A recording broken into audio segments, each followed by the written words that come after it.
Facebook তো হয়ে গেছে ইনস্ট্যান্ট কফির মতো, তাই না? ইনস্ট্যান্ট বেরোচ্ছে, ইনস্ট্যান্ট মন্তব্য হচ্ছে, আমরা তো এটা দেখতেই পাচ্ছি।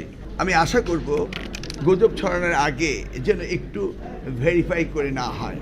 আমরা মনে করি ডিসেম্বর মাস হচ্ছে পরীক্ষার মাস, সেই সময় সকল পরীক্ষাগুলো শেষ হতে হবে। আমি তো আমার সকল মিডিয়া ভাই বোনদের জিজ্ঞেস করতে পারি, আপনাদের ইনফরমেশনটা কি? মূলত তো আমরা আপনাদের অপেক্ষায় থাকি, কিন্তু গুজব ছড়ায় কে? আপনাদের সতীর্থরাই তো। আমি আশা করব গুজব ছড়ানোর আগে যেন একটু ভেরিফাই করে না হয়। টেলিগ্রাম গ্রুপে ম্যানুভার করছে, ম্যানুপুলেট করছে, গুজব ছড়াচ্ছে, কিন্তু এটা তো মিডিয়ারা শেয়ার করছে কেন? তাই না? এটা তো আপনি না করলেও পারতেন না। এটা আপনারও দায়িত্ব রয়েছে একটি নিউজ দেওয়ার আগে সেটাকে ভেরিফাই করা, তাই না? আপনাদের সকলকে দায়িত্বটা আছে না? আপনাদের দায়িত্ব পালন করেন, আর আমরা আপনাদের কথায় আপনাদের শুনে আমরাও সচেতন রয়েছি, আমরাও এগুলিকে দেখছি এবং আইনগত ব্যবস্থা আমরা নিচ্ছি। নেওয়া হয়েছে, নেওয়া হবে, হচ্ছে, হবে। তবে গুজব যেন না ছড়ায় সেই জন্য আপনাদের প্রতি আমার আহ্বান রইল।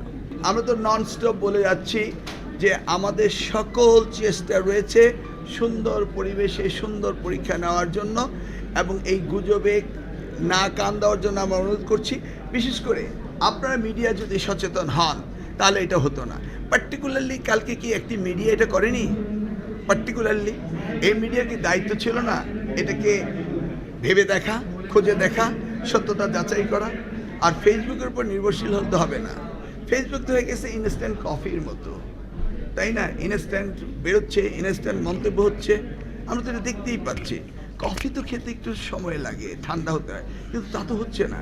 যেভাবে আবার অন্যান্য মিডিয়া, কয়েকটি মিডিয়া সেই ভিডিওগুলিকে আবার রেকর্ড করে পুনর্প্রচার করছে এবং তাদের পার্সোনাল ফেসবুকে করছে, এবং ওই টেলিভিশন এটাকে উইথড্র করার পরে গুজব নিশ্চিত হওয়ার পরেও যারা করেছে তাদের বিরুদ্ধে তো ব্যবস্থা নিতে হবে। সকলকে সচেতন হতে হবে, তা না হলে এই বিষয়গুলো চলতেই থাকবে এবং ছাত্রছাত্রীরা ক্ষতিগ্রস্ত হবে।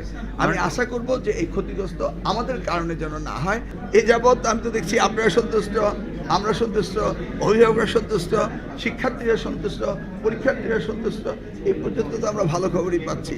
দেখি আগামী দিনগুলি সুন্দরভাবে আপনাদের সহযোগিতায় ভালোভাবে কাটাতে পারলেই আমরা খুশি। এখানে স্টেক হোল্ডার তো শুধু বোর্ড নয়, এখানে ইউনিভার্সিটিগুলো রয়েছে, এবং ইউনিভার্সিটি এবং বোর্ড মিলে সমন্বিতভাবে এই ইন্টারমিডিয়েটের পরীক্ষার্থীদের তাদের যে একটা বিরাট গ্যাপ, এই গ্যাপটাকে সেশন জট যেটা হচ্ছে সেটাকে আমাদের আস্তে আস্তে গ্যাপ পূরণ করতেই হবে। আপাতত এনসিটিভির দায়িত্ব সিলেবাস কারিকুলামগুলি সঠিকভাবে দেওয়া, 2 বছরের কোর্স 2 বছর দেওয়া, এবং সেই সাথে ইউনিভার্সিটিগুলো বসে কিভাবে আমরা তাদের পাস করার সাথে সাথে অ্যাডমিশন দিতে পারে সেই ব্যবস্থাগুলো করা, সেটা আমাদের করতে হবে। আমরা মনে করি ডিসেম্বর মাস হচ্ছে পরীক্ষার মাস, সেই সময় সকল পরীক্ষাগুলো শেষ হতে হবে এবং সেই সাথে জানুয়ারি থেকে নতুন ক্লাস শুরু হতে হবে, যেন কোনো ওয়েটিং টাইম না থাকে। এইভাবে আমরা প্ল্যান করছি, এইভাবে আমরা ডিজাইন করছি, এবং সেইভাবে কারিকুলাম, সিলেবাস এবং ক্লাসগুলো নেওয়া, সমাপ্ত করা সব কিছু সমন্বিতভাবে করতে হবে। এটাই আমাদের পরিকল্পনা।